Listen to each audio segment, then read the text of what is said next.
This week on the podcast, I'm very excited to have Elisabeth Scott. If you don't know Elisabeth, she is the head coach, owner, and founder of Running Explained, a very popular Instagram channel, podcast, and run coach company. A few weeks ago, I reached out to Elisabeth, and she was gracious enough to come on the podcast. I know I don't talk about beginner running a lot. When it comes to here, I get really deeply nerdy about topics when it comes to trail and ultra.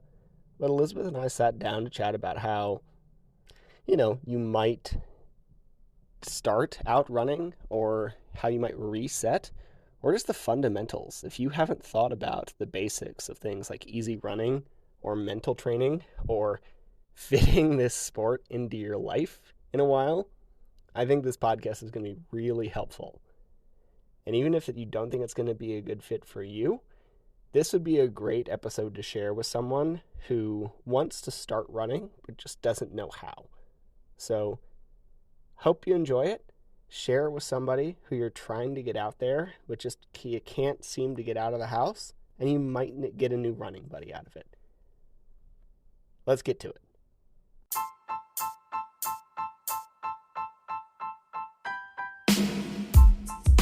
Welcome to the Eat Well, Sleep Great, Run Far podcast. My name is Will Frantz, and I'm here to help you go farther, faster, and longer without injuries, gut problems, or giving up your favorite foods. This week on the podcast, we have Elisabeth Scott. She is a well-known coach and runner of Running Explained channel, and she's generous enough to come on to talk about all sorts of training things today. And Elisabeth, love to get you know a little better. I've listened to your podcast enough to know that you started running at the age of 29 and all sorts of stuff. What were you doing before you got into running? Yeah, as it says in the intro to every one of my podcast episodes. Thank you for having me, Will. I'm excited to be here. Yes. So I don't talk about myself a whole lot. I sprinkle it in here and there, but I have talked about this before. And so what I was doing before I started running at the age of 29 was mostly drinking. I quit drinking and picked up running. And those two things are absolutely related. I've been sober for over 5 years. Congrats. And I was at a point in my life, late 20s, had a complicated relationship with exercise, and obviously alcohol and food, throughout my teens and my 20s. And it reached really a breaking point at the age of 20, 29 and a half. And I realized that basically if I didn't stop drinking, I was probably going to die. And just something, it was like a light switch flipped in my head where one day I woke up and it was finally the day where I didn't want to drink anymore, as opposed to every other day in my past where I don't want to drink, but I need to drink, or by noon, your willpower is gone. For sure. And so that was really the start. I mean, I signed up for a local 5K that was across the street from my apartment because to help me lose weight. I was thinking now that I've quit drinking, I should probably lose some weight. I was overweight. That was the least of my worries. I was very unhealthy in general. But that was something where it's I don't even know how to describe to you what that first 6 months of my running was, because then I look back at it now as a coach with experience and having done so much work in the space and learned so much about the sport. The first 6 months of running, I went from being unable to run a mile continuously to running my first marathon in 4:05 in 6 months. Within 6 months, which I would never recommend to any. Please don't do this. I did get injured. I did. So people, how'd you stay healthy? How did you not get injured? I did get injured, just not injured enough to prevent me from running. But that's really how I started running. I dove all in, as I think a lot of people tend to be all or nothing. And for some reason, this stuck with me because I loved that I could see myself making progress, maybe not necessarily day over day. Within a couple weeks, I could run a mile continuously. Too fast, too hard. We'll talk about this later in the episode, I know. But there was such a way for me to tangibly get success after so many years of just feeling like a total piece of crap and feeling like I wasn't capable of doing anything, that I was weak, that I had no willpower, that I could change my own story and say, I can do this. I can run a 5K. I can run a 10K, a half, a full marathon. What else might I be capable of? I love that. I feel like running at least these distances kind of attracts some kind of addictive personality. There's a lot of people, I train trail runners. So, people who run 100 miles have some kind of addiction thing. And so there's often a history there. I totally feel that. Yeah. And I mean, more so, I feel like, especially in the ultramarathon community, I think there's a long history of runners coming to the sport, battling alcohol or drug addiction and having that be part of their recovery story. But even just with regular runners too, Yeah, especially, as we age, and I think people are realizing, hey, my relationship with alcohol is not great, or whatever the behavior is. And then finding running, as I'm going to say, it's the other addiction. oh, It's for a sure. different part of your life. Let's just put it that way. Yeah, I mean, I've been open about mine. I don't have the best relationship with alcohol. It's kind of off and on, and I like have definitely depressive struggles. So it is a way to manage things that are a little healthier. Yeah. Yes. Yeah.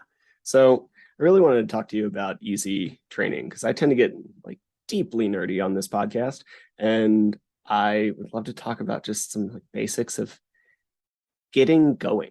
So if you're first starting out, what might be a good way to get started with running in a way that doesn't do what you or I did, which is like headlong full into the wall? This is a great question. The answer I'm going to give is not what anybody wants to hear, because there are some hard truths when it comes to coming to the sport as a new runner. There will be people who can roll out of bed and run a 10K without stopping pretty much as soon as they start the sport.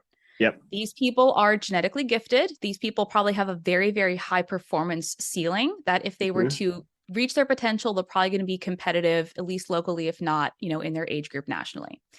Most of us are not that gifted. Most of us have to work pretty hard to get to where we're comfortable in a place where running continuously at most paces is something that's even natural for us to do. And Yep. so where we want to be as endurance runners is we want to spend a lot of our training time in what's called the aerobic zone, or below your aerobic threshold, colloquially called your easy effort zone. This is a very specific physiological zone, but it's very low intensity. And so if you're the kind of runner who, whenever you go out for a run and your heart rate and effort spike immediately, no matter how slow you're going, you find it hard to breathe, maybe you are needing to take walk breaks because you're burning out on your running paces after a minute or 2 minutes, you need to spend time working on your aerobic capacity in that low intensity running. The number one best advice I have for anybody starting out or anybody trying to build their aerobic capacity: to go as slow as you can. Not as slow as you need to. That's different. Go as slow as you can, especially at the beginning. And use walk breaks or the run walk method if running continuously is not capable in your easy effort zone. I wish to Lord I had actually started using run walk. I wish for the first 18 months of my running, I was doing everything in that like gray zone, moderate, hard. Like I said, I didn't know any better. Oh, for sure. I did get burned out and need to take a couple months off.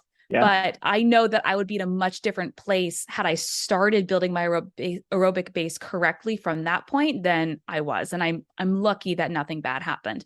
Easy effort running, I want to say it's almost like magic. You are capable of so much more than you ever thought possible if you can spend that kind of time in your easy effort zone. Absolutely agree. And it's a lesson I feel like I keep having to learn occasionally. Like, I don't know. It's like the most thick-headed thing I do is like, all right, dial it back, bud, on a regular basis. I go Do you this see a every lot of summer. Yeah. Every summer, and you're like, why am I slow again? And you're like, oh, it's 90 degrees outside. Of Oh, course you yeah. need to take walk breaks. It's okay. I'm super dehydrated, right? So if we're looking at finding that aerobic zone, it's going to be a little different for everybody. What is a good strategy that you find, right? Because what is a good strategy that you find? Yeah, so there's a couple different ways. I call it like triangulating your easy effort zone. The simplest way that you don't need a special watch or gadget or accurate heart rate monitor to do this is to pay attention to your breathing rate and your ability to hold a conversation. So easy effort running is also called conversational effort. If you and I, Will, could go on a run and we could chit chat back and forth to each other, kind of like we're doing right now while running, we are in our easy effort zone. If we were in a place where I was finding it a little, hard, and I can get a sentence out every now and then, that might be above my easy effort zone, right? So everything's kind of on a spectrum, but paying attention to your ability to converse and breathe easily and freely, that's a really good place to start. And we can get into the nerdiness with like different heart rate zone models. And if you want to get testing done, you get your lactate testing or VO2 max testing, you can get really granular and specific with lab data. But the best way to figure out, am I on an easy effort run, is can I talk to somebody, myself or the person standing next to me on my run? Yeah, absolutely. I love that because that's how I go by it too, especially with trail running. Like your heart rate is actually a little fluctuating and it fluctuates day to day anyway. Like unless you're going to actively test lactate on a fairly regular basis, you might have like a 5-degree swing in that zone. So I love just this like concept of conversational effort.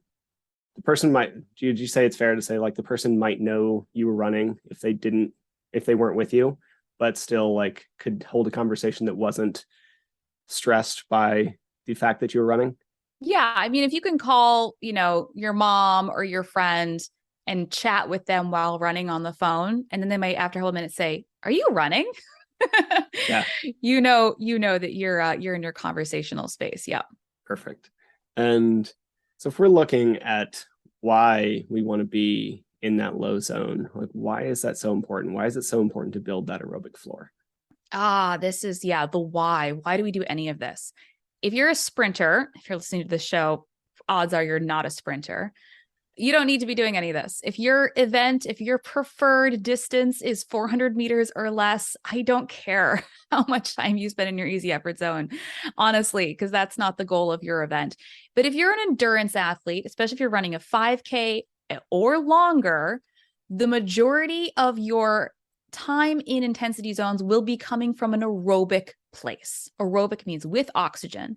The longer the event duration, the more the aerobic zone, the aerobic intensity, the aerobic means of production, energy production are going to matter for you. So if we're thinking half, full, ultra marathons, there's almost entirely aerobic events, especially the ultra territory. Now, of course, can you fluctuate into higher intensity zones throughout these distances? Yes, like that's not what we're saying here. It's not you're going to be racing in your easy effort zone necessarily, unless maybe you're doing like 100-miler. But so yes, so the reason we needed a strong aerobic capacity is because you're going to be using your aerobic capacity in your endurance racing and in your training.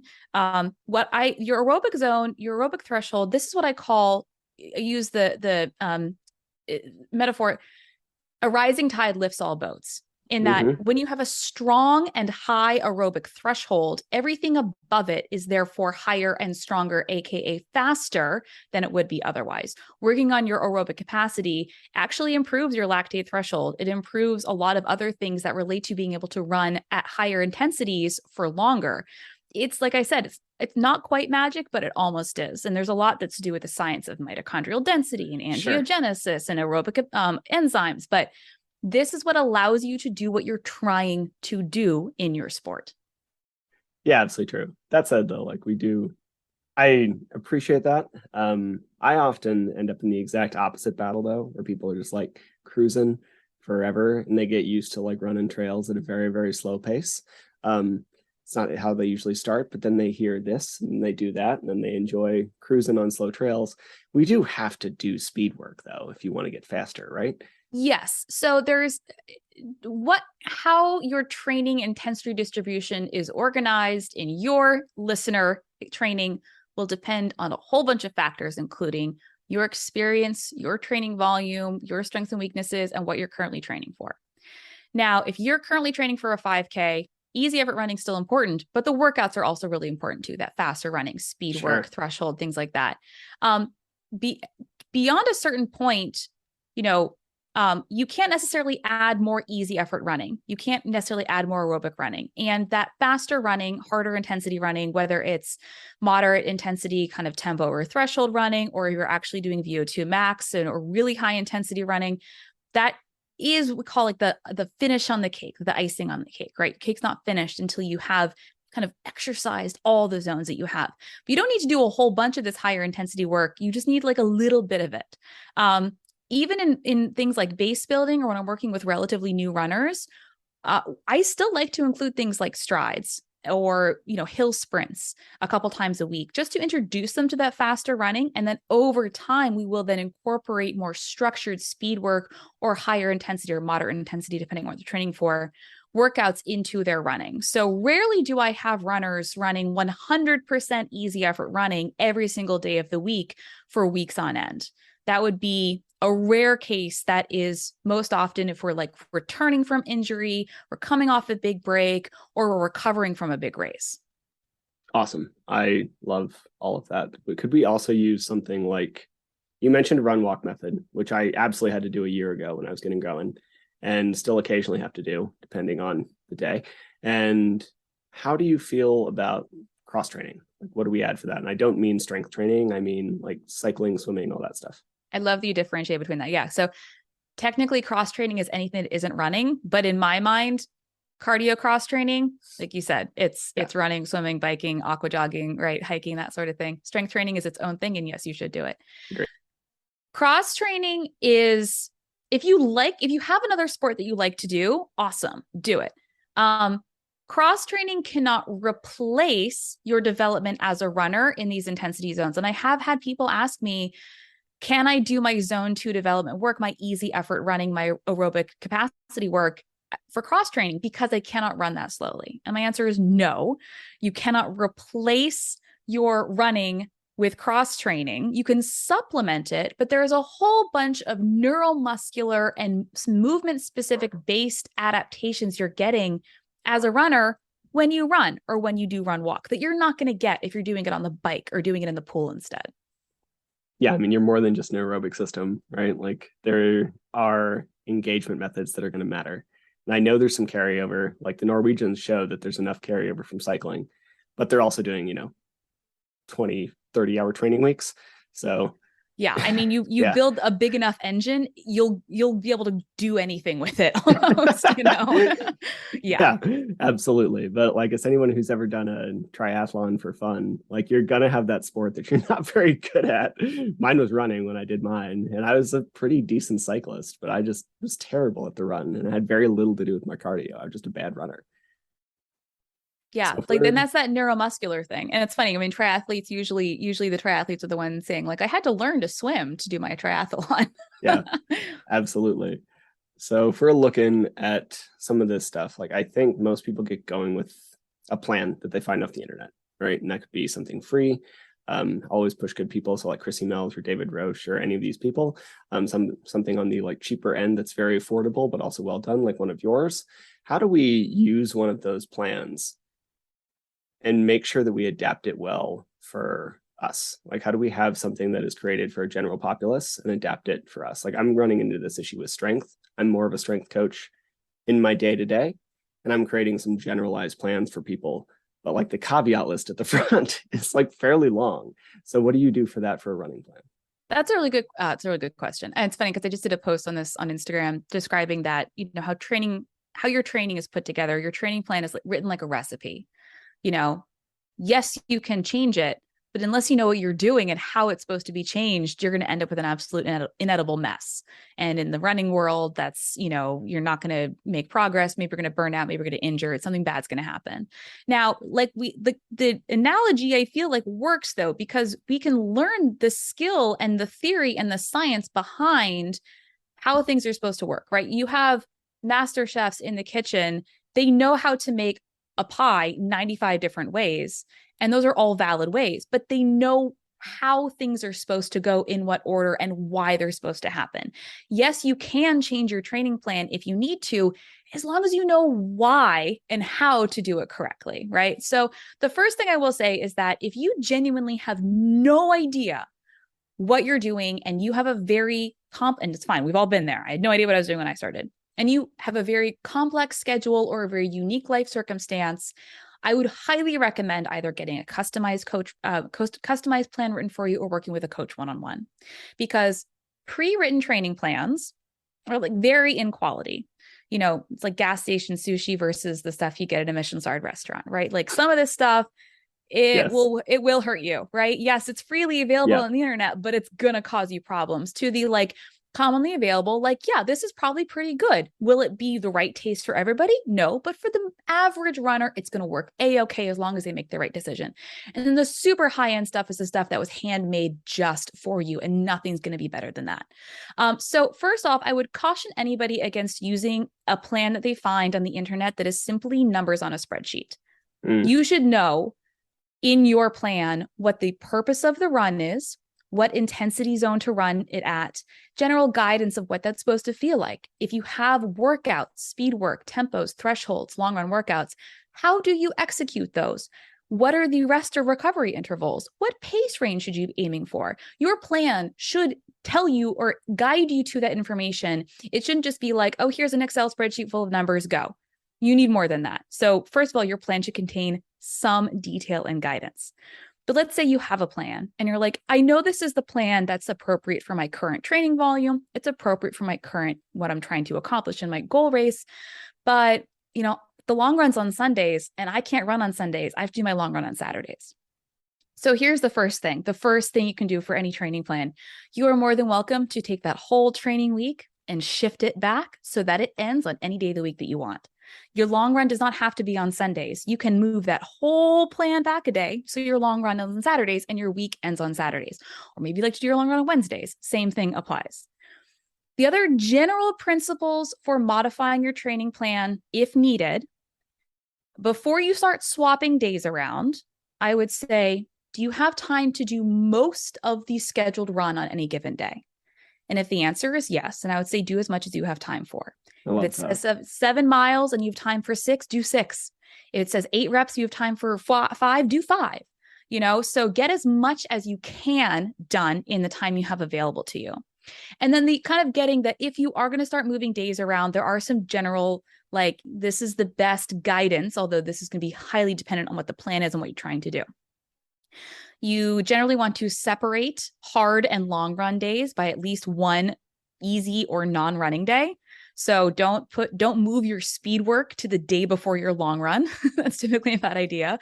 Don't move your speed work to the day after your long run. That's not really a good idea either. I love when that happens. Avoid I just didn't get it done, so I did it Friday. It's like, right. It's not the right shit that you need at least one day in between. If you have multiple workouts per week, let's say you have a tempo run and a speed workout, separate those by at least one day as well. If you have a recovery run or a rest day, that sort of thing. So we want to make sure that our training load, the hard days and the easy days, are distributed in a certain way throughout the week, and they're all crammed together in one section of the week. And then, like I said, if your life's getting really complicated and your plan looks like somebody's 18th revision of the Lord of the Rings manuscript, might be time for some professional help. I can tell you're a podcaster. You give very good analogies. So if we're looking at, and been doing this a while, so if we're looking at getting a coach, I love that advice for obvious reasons, because I am one. I'm dedicating my life to it, as have you. If you're new, like, most things are going to make you better in theory, right? But so a lot of people feel like they don't need or want to get a coach until they're good enough to get one, right? With like heavy air quotes, since this is going to be mostly recorded. So you're not wrong, but also I think you're risking injury a lot of the time. And I wish I had gotten a coach when I was starting out in sports in general. And I feel like I've talked to many people who feel the same way. What do you think about getting a coach when you're, quote, not ready or whatever? Yeah, I get this question a lot. How do I know I need a coach? How do I know if I'm, it's almost deserving of a coach, right? I feel like that's the kind of subtext a lot of runners. 100%. Like, do I deserve? First of all, if you feel like you want to work with a run coach, you should. Nothing should stop you, right? Doesn't matter what your goal is, what your pace is, it doesn't matter. If you want to work with a coach, you should work with one. There are people I've chatted with over the years who, if they might benefit from a coach, but they seem to have their own thing dialed in pretty well. Yep. That's fine. Not everybody needs one. Some people are genuinely fine self-coaching, following the plans that they have, reading the books that they do. Like, they become a student of the sport. They know their bodies. That works for them. This is not every runner, though. And I also have, on the other end of the spectrum, chatted with a bunch of people where I'm like, oh my, like, you need guidance. Like, you need somebody to help you. Like, you would have so much better time if you just had somebody telling you what to do. And I'm a huge advocate as a coach that I am also an educator, that I want my athletes to not only, like, they come in and say, I'll have some people come in and say, just tell me what you do and I'll do it. I'm like, well, it's not really what I do here, right? Yeah, I want to I want you to learn how to listen to your body. I want to teach you the principles of the sport. I want to guide you objectively in the best way that I can, but the athlete has to be a willing participant in this as well. So I'm not here to just tell you what to do and you're going to do it. I want you to be able to understand enough of the sport that when you're midway through a workout and something's going sideways, that you know what to do, that you know how to make the right decision for yourself, whether that's to, finish the run at an easy effort, to adjust the pace if needed, or whatever the thing is going on. So yes, there's absolutely no like pace or goal requirement to work with a coach. If you feel like you'd benefit from one, I would highly recommend seeking one out. That I'll also say, if you find yourself in a constant place of starting over or getting injured or feeling burned out every time you try to do it, and you're wondering, what's wrong with me? Why can't I do this thing that everybody else seems to be able to do so naturally? You might benefit from a coach. So often, and I'm sure that you see this a lot, Will, I'm bringing in new runners and telling them they're probably doing way too much. Either they're running everything way too hard, they're doing way too many things outside running, they're trying to do an extremely aggressive goal in the middle of an extremely stressful life event, like moving or, the death of a loved one, or, a multitude of different stressful events. But it's like, I put their things in context and go, here's what I see. Here's what you're doing. Here's where we don't need to be doing this. Here's where we do need to be doing this. And getting them on this sustainable path to training. And just, it doesn't take that long making these small corrections. And they finally say, oh my God, I'm actually enjoying training. I ran 5 days last week. And like, that's the huge success for me as a coach. Same. Like I've been injured so much. Like I just want to help people not be there. Right. And it wasn't one thing, it was 100 things. And if I could just help people not do that as much as I did that, that's really my whole goal. Yeah. And I'm sure this as a coach and as an athlete yourself, coaches need coaches too. Like I have a coach, so there are different things. And I'll say this, have this conversation with my runners and then turn around to myself and like have that conversation with my coach. And then she's having that conversation with me. Right. So, even when you know what you're doing, like logically, scientifically, it's very hard to coach yourself objectively and as well as somebody else with that same knowledge would be able to, because you're always going to be looking at your own performance through that lens of how hard we tend to be on ourselves, rather than somebody else looking and saying, that was a really good workout. Why are you really upset that the third rep was 3 seconds slower than the fourth? Like, that kind of stuff that we runners tend to be super hung up about. I feel like actually a marker of a good coach is that they have a coach. And it doesn't actually need to be in running. It's just like, I think if you have dedicated your life to this, maybe it's a thing that's worthwhile for you. Like I'm currently using myself as a bit of a guinea pig for some running things. But I have a business coach and like, I don't do my own strength planning. So I think you should, believe in the process a little bit. Yeah. And I mean, it's almost like anybody who's in this space, like, I may know a lot, you may know a lot. We don't know everything. And it is that humility of like, my coach knows more about certain things based on her education and expertise, than I do. And then we all learn from each other. Right. So it's this great kind of feedback loop of where we can just kind of, gain through experience and knowledge. I love it. I love having a coach. Me too. So if we're looking at selecting a coach, what would be some of the like primary drivers that you see that are good for people? And I just want people to like run and enjoy it and enjoy whatever sport they want to do. I really don't care if you pick me or you or one of the other 1,000 good coaches on the planet at this point. But how do we delineate someone that might be a good fit for the athlete at hand? That's a good question. There are probably, just like, we have a bunch of different friends who we all enjoy. You probably will have a bunch of different coaches who would be a good fit for you. And I think first and foremost, is this coach somebody who seems nice, who their personality jives with mine? They seem interesting. They seem compassionate. They seem to know what they're talking about. And, because a coach athlete relationship is a relationship, it's a two-way street, and you want to enjoy talking to your coach and trust them, just like they should hopefully, you know, we go through this kind of coaching exploration kind of screening process. Is this an athlete I want to work with? Or what they're trying to do, does it make sense? I will say that if a coach is selling you hyper specific things, like if you ask somebody what their coaching philosophy is and it doesn't contain any sort of description about seeing each runner as an individual or understanding that each runner is unique, or something that like understands that you, runner, are a special person, that you're not the same as the runners around you because you are your own person. If they're trying to apply their very highly specific training philosophy to every single person, no matter who they are, that's a red flag. A good coach knows that every runner is going to be coached slightly differently, even if their goals and abilities are exactly the same.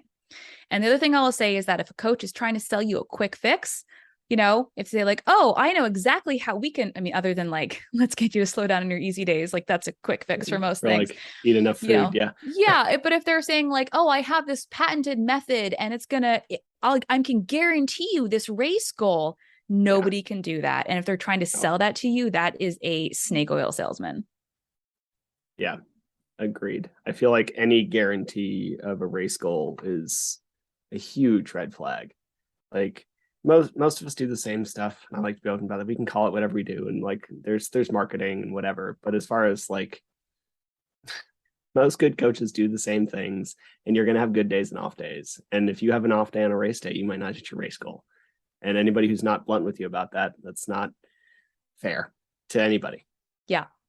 Yeah. And I mean, I'm very upfront with my athletes. And the thing about when we're coaching our athletes, I want to tell them yes. I want to say, of course, I, you know, and in the back of my mind, yes, I probably do have a couple different, you know, reasonable estimates of what you could do on a good day or a bad day, or, you know, my dream goal for you, you know, but I always want my runners to come and tell me where they think they are first. And then we'll have a discussion about this. And I always followed up with, you know, finishing your race is always a huge achievement. And then if you need to drop out because you're injured, that's the right decision because you know your body, right? So, you know, working with a coach is not about having them hold you accountable or doing it because they told you to.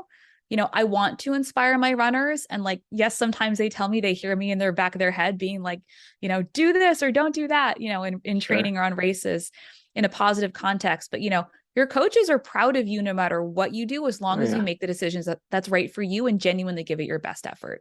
Absolutely. And like, there's just some stuff you can't control. Oh my God, there's so much you can't control. So much. There's somebody I had running a race in March, and there was a 20-degree temperature swing that wasn't predicted. He got his ass handed to him because, gosh, of course he did. Like, what's going to happen there? So like all the plan had to go out the window, and they had to figure it out like on the fly. Like stuff happens, and I appreciate you saying all of that. Yeah, I will say the weather, as a coach, the weather is the one thing I wish I had control over. But you know, if I'm telling you that we need to adjust your race plan because it's going to be 85 degrees on race day, please listen. That will take you down. If you go out, you're at our original pace targets, that's going to be for a world of hurt. Oh, for sure. And it adds up over time. The longer you are running, the more it's going to penalize you, like just terribly. Yeah. So if we're looking at one thing that we both kind of mentioned a little bit as part of our histories, injuries, there's a whole host of reasons why they happen. But what are some good ways to come back from an injury? Just generalized, after we get hurt, how can we make sure that we're not over leveraging? Like a quick story from me, I destroyed my ankle in college, and I kept thinking it was good. And I was actually being fairly smart about it for a 20-year-old male. But when I would do that final push at a track practice, it would go out again and then be sprained for another couple months. So what are some ways to avoid things like that? It's a good question. Obviously huge, it depends on the severity and type of your injury, blah, blah, blah. Are you seeing a physical therapist? Of course. Yeah. The one thing I will say, I tend to see runners be so afraid of losing fitness that they try to train through or return to training at much higher volumes or a training load than would be appropriate for their injury. Yeah. And if they had just taken the extra 2 to 3 weeks to do it right, that would have made all the difference in the world. So you have 100%. somebody coming off, let's say they had to take 2 to 3 weeks off for a moderate injury, but they got cleared to run again. And then their PT said, start out slow and easy. If you run, walk, or return to run program might be appropriate here just to ease you back into things. And they're thinking, I've already missed 2 weeks of training, maybe 3 weeks. I'm going to jump right back in so I don't lose any more fitness. Well, one, your fitness should ebb and flow. That is the natural order of how things work. You cannot be in peak condition all the time. And by returning too aggressively too soon, you have guaranteed a fitness loss because you're going to have to take more time off to actually rehab this injury properly that you probably made worse in the long run. So, one of the best advice I can give for runners is give yourself an extra day when you're returning, or an extra week, whatever it is. Being more conservative in your return to injury when we talk about appropriately loading tissues in the rehab process, it has to be done in a really slow and intentional way. So just because you felt really good on that 30-minute run doesn't mean you can go run for an hour and a half the next day. You should slowly return to a full training load. And that's exactly where a coach is really helpful, or a running specific PT. Yeah. And speaking of PT, if your injury is serious enough to take you out of running for 2 to 3 weeks, you should definitely be in PT. Oh, for sure. But yeah, I would say, taking that extra time to truly gradually return to fully prepare your body and load it appropriately over those weeks. That is so important. And I think also where a lot of runners, every runner gets injured to some degree, at least once a year, whether it's a minor, like, oh, my IT band syndrome got a little naggly, or, my ankle was hurting a little bit. And then sometimes those things just go away. If it doesn't go away, don't just keep thinking it's going to go away. Like, honor that. Please take it seriously. And as a coach, if something pops up that doesn't feel right, tell us on day 1, not day 10, please. Yes, absolutely. It's the worst. Yeah. And like, double down on the PT thing. My dad was a PT for like 40 years, and it saved me probably a lot of long-term problems by talking to him regularly. And there's people like Brody Sharp, who we both had on our podcast. Like, he does a free injury chat. Go talk to him. Like, talk to someone if you're injured. Yeah, I know. I've had so many PTs on my show, and, they're all super generous with their time and being like, I can't diagnose you, but I can point you in the right direction. For sure. And I get a lot of injury questions to the point where, like, I basically don't take them anymore. Like, if somebody asks me an injury question, like, I have a copied response that I'll say, hey, like, this is outside of my scope of practice. You should speak to a physical therapist about this, because my recommendation for most injuries, if you're not my one-on-one client, is going to be go see a physical therapist, because I cannot help you. I agree with that fully. If I don't know, like, if you don't even know what caused it in detail, like, I don't know half the time when I see what caused it, if we're being honest. And if I don't, like, have weeks of Garmin data being like, oh, this here happened, like, how would I ever know that? Right. Yeah. Like, it's really hard. And that's kind of the people ask, like, how do you train virtually? How do you get enough information? And, like, the data that we get through Garmin and different kinds of training data, it's pretty amazing. I was actually able to trace the origin when I started work with a client, and he had a knee issue. And I was like, how long has this been, happening? And I was actually I could trace his data back about 2 weeks based on his ground contact time balance. And I was like, awesome. Hey, did it start here? He was like, actually, it kind of did, So, oh, that's awesome. Yeah, exactly. Doesn't work like that every time, but there are ways, especially when you've been doing this for a while, there are really, you get used to reading the data and reading between the lines when we're looking at certain pieces of data. 100%. Like, I mean, even something simple, like, my knee's been hurting for a while. I don't exactly know when it starts. And I go back a couple of weeks, and I was like, well, you had 4,000 feet of loss on this run, and you stopped doing strength training here. Maybe that one. Like, or my foot's hurting. It's like, well, you did back-to-back long runs in new shoes. So yeah, that might be a thing. 100%. Yeah. So I guess that actually would bring another question that I should have asked earlier. If we're looking at, like, selecting a coach and someone online, like, do you ever see necessity to be in the same space your athletes are? Like, what are some reasons that you see people not choose coaches that don't really matter? I mean, they might matter to the individual athlete, and that's fine if it really does matter to you, but kind of objectively don't matter all that much. Yeah. I mean, I would say, especially the space that we're in right now and how good, virtual communication has been, unless you genuinely really have your heart set on working with somebody one-on-one in person, it's not a reason to discount a coach, right? If all they do, and hey, if you live in my corner of Connecticut and you want a one-on-one coach, we can make it happen in person, but most coaches can be set up for virtual training. So just, FYI, if you don't even need to be in the same time zone as your coach if they jive with you. 100%. The other thing I'll say is that, I have had people, say that they've started working with not everybody, but I do get a fair number of clients who come in to work with Running Explained coaches, myself or my other members of my coaching team, who are coming from another one-on-one coaching relationship. And in our initial meetings, like, I don't care who you're coming from. Like, I would rather not know, but I always ask, why are you looking to make a switch? And sometimes they say, well, I started working with this person because they're really well known, or they have a really fast PR at this distance.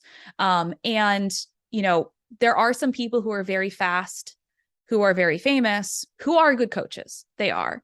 But somebody's PR is not necessarily an indicator of what they know as a coach and how good of a coach that they are. And I think there is, of course, everybody has their own niche space, right? There are some people who are going to be great with more of that sub-elite or competitive marathoner category. There are people who are really good, more of a track background. They're good at like the 5K, 10K stuff. There are people who are really good with endurance, ultra endurance athletes doing, ultra marathons, people who are working with newer marathon, everyone kind of has their own space, but if you are choosing somebody solely because of what their PR is or what their body looks like, that's a huge one. Nobody's body should be their business card. That's not, I think, a valid reason to choose a coach. There should be other reasons why you want to work with that person. Yeah, I couldn't agree more. I mean, I train some people who are local and they'll ask, like, well, you got to runs with me. I'm like, you don't want that. Like, you're faster than me. Let's be honest. Like, that's not going to actually benefit you at all. Like, very bluntly. So, yeah. And I've had people ask me, like, don't you want to see me run? And I'm like, well, we can do a form analysis. It's not all that it's cracked up to be, because if there's something genuinely wrong with your form, like, first of all, as coaches, we don't really tinker with form. Second of all, if we do tinker with form, it's mostly about targeting strength and mobility and doing drills. I'm not going to tell you to like change something. I'll be like, we're going to do this drill and exercise for 3 weeks. So hopefully that eventually will like fix, change this one thing.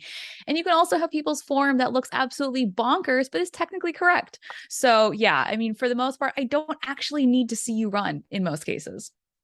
Yeah. So on that note, form, like, I get so many questions about it, and I'm sure you do too, probably more than me. And it's just like, I don't think it matters all that much. Like, there are some universals, like, don't overstride, right? And like, a lot of the time, I don't think you can even don't see overstride. It. Don't overstride. Like, even then, I think most of the time it looks like overstriding to a lot of people, and it's really not, because the loading phase, you're over your body's over your foot, right? So like, I really don't have much else when it comes to it. Like, yeah, don't overstride is kind of my big one. Yeah, there are certain things. I guess don't lean forward from the hips. I don't know. Like, but hinging at the hips, that can be traced back to poor hip mobility, poor thoracic mobility, poor posterior chain strength. But those are all fixed through drills, strength, and mobility. Like, we don't fix your run. You can't consciously say, fix your form.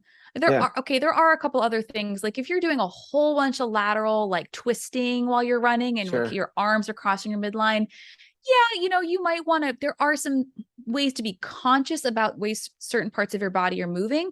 But like I said, there are ways to run which are technically correct and efficient for you that may not fit the textbook, Runner's World magazine cover way that somebody looks like they run. There's nothing wrong with that.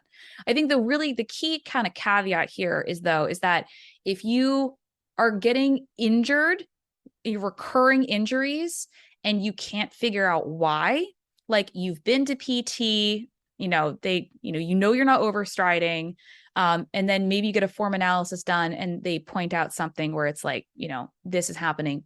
But the thing is that also the recurring injury could be form related, but it's because of a strength or mobility imbalance. Like this is all kind of traces back to probably don't want to mess with your form. You might want us to, but we don't want to. No, I fully agree. And I think it often does come down to the strength thing, right? Like I have more heel whip than I'd like. I have some hip issues, and it all comes down to the fact that I played like lateral sprinting sports. So my glute med loves to take over.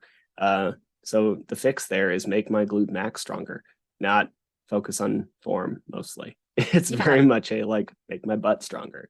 And so much of these are 100% passive reactions to things. Like if somebody with heel whip or egg beater foot, you have zero actual control over that. Like it's going to happen whether you want it to or not, just because that's how your body is moving. Right. Yeah. So there's all these things. Well, you can't think it away. You know, you can't think, don't overpronate, right? You have to fix the structure to help your body pronate in the appropriate degree, but no more. Yeah. So I guess the final thing, because that can be kind of stressful for a lot of people. So, and I feel like a lot of training just ends up being a little stressful for people. Like, and the biggest thing is biggest two, I guess, would be how to fit it all in. If you have a busy life and you take care of kids and you have to make dinner and you have a job and you do all this stuff, and you have this big training week, what are some strategies to make sure it fits so that we also get sleep and don't turn into zombies? And then how do we not have that carry over into our runs so that we don't like fall into a mushy pile of sadness on a bad run? Yeah. So this is really key. So understanding, genuinely write it out, make a list, understanding the level of stressors and obligations that currently exist in your life is really, really important. I mentioned, I have runners who come to me and I usually tell them they might be doing too much. It's also putting their life stress into context. I have a runner who's going through a hugely challenging personal time right now, who's getting very upset that their runs also don't feel good. And when I point out to them, they're basically currently experiencing 5 of the most stressful things that can happen to any person at any given time simultaneously, I would not expect your runs to feel good right now. Your body is under an incredible amount of stress just to survive. We're not machines. Expecting your running to be separate from the rest of your life it's just not how your body works.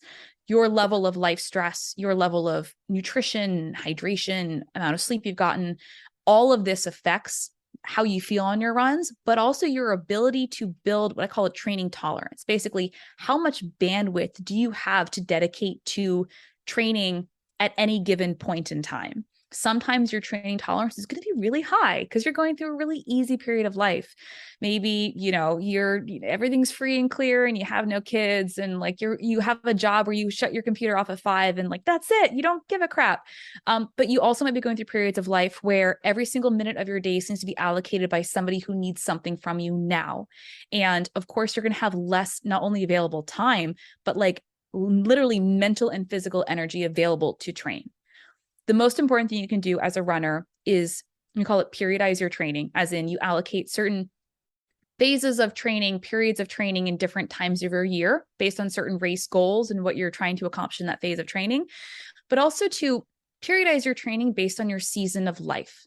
How much time do you have right now? Maybe this is not the time to train for a marathon because you're moving across the country and you're starting a new job and you have like a small child at home. Maybe it is the time to train for a marathon because guess what? You're an empty nester now and you have all this free time. So it really, what else is going on in your life really, really matters.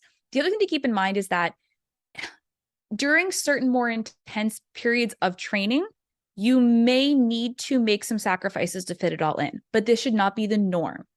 During your peak weeks of marathon training, some of the other stuff may need to slide. You may need to get a little bit less time with the kids or order in more dinners rather than cooking, that sort of thing. But this should be only for 1 or 2 weeks at a time. If that's your normal schedule and you're always scrambling to try to fit it all in every single week, you're probably doing more than you have the ability to do. So long story short, during certain very high, I would say, highly important periods of your training at very specific times of the year, yes, you may need to prioritize your running and do less in your life and feel like you barely have time to fit it all in. However, that should not be normal. And it's normal to go through periods of your life where you're doing less and more training depending on what you currently have time for in that season of life. Don't lie to yourself. Be honest with how much time you currently have to dedicate to your sport, not how much time you wish you had, how much time you actually had. Because the number one best thing you can do as a runner, as an athlete, is to be consistent and sustainable in your training. If you keep shooting for the moon and falling short, you're not going to land among the stars. You're going to keep needing to start over every single month. So that's my best advice. That was great. I honestly couldn't say it much better. I just want to say as well, like, you are not your running performance. Like, nobody is their athletic performance, but especially if you're not getting paid for it, right? Like, if this is your job, I can understand how we can like create that tie. But even then, you are still more of a complete being than just your job. But especially if it's not your job, and like you have other stuff in your life. It and is I not hear this the be all end all. From runners who are devastated, they're not continually getting faster month over month or season over season. And look, if your only goal as a runner is to keep getting faster, then you have automatically put a time limit on this sport, because there will come a day when, guess what? You're not going to get faster. You know, do you think that former pro runners, once they age, think they stop running because they're not getting faster anymore? No, they run because they love to run. Making peace with that part of running, well, like you said, you are not your times. You cannot define yourself by your performance in either way. You are neither a better person for being faster nor a worse person for being slower. 100%. So yeah, that needs to be a different re-examining that relationship with running, I think, is really important. And not to get like deeply morbid about it right at the end, but like there is a lot of suicidality from like Olympic athletes when they're done with their sport, because that's all they were in their mind. Like, not being only one thing is super helpful. And I will link, I think it's called like Going for Gold. I will link the documentary on that. And just, I mean, pro athletes in general, I mean, with football players, soccer players, you know, you have people who from a very young age have basically spent all their time training for this one very specific thing. And, you know, endurance athletes tend to have a long, hopefully, if they stay injury free, tend to have a longer, you know, trajectory than most pro athletes. You know, you can run very fast into your late 30s, as we've seen by Kipchoge and Sarah Hall and Kira D'Amato. You know, but if you, whatever it is in your life, no one single thing about what you do should define who you are. You should cultivate other interests. And, you know, there are so many people out there who I've talked to who have gone through traumatic injuries. People have been in car crashes or had strokes or had other injuries, you know, where they were told they would never be able to run again, and having to go through that process of making peace with that, but then trying to find a way back into the sport. You know, if somebody told you you couldn't run again ever, you know, from today onwards, you know, would that suck? Yes. But there should be more to your life than running. Thank you so much. I know you have a hard out in like 30 seconds, so we're going to give it a call, but thank you for being here. Hang out one sec. Everybody who listened to this, thank you so much. And we'll be back soon with another episode. Thanks for having me. Thank you for listening to the show. To be clear, I'm not a doctor nor a registered dietitian, and nothing you heard was medical advice. You should always speak with a qualified medical professional before making any changes to your training regimen. If you enjoy the podcast or found it useful, please take a couple seconds to give it a rating or share it with a friend. Every little bit helps. And if you want more of this information, please head to the Trail and Ultra Running Nutrition group on Facebook. You'll be in good company with other like-minded people who like to do hard stuff outside.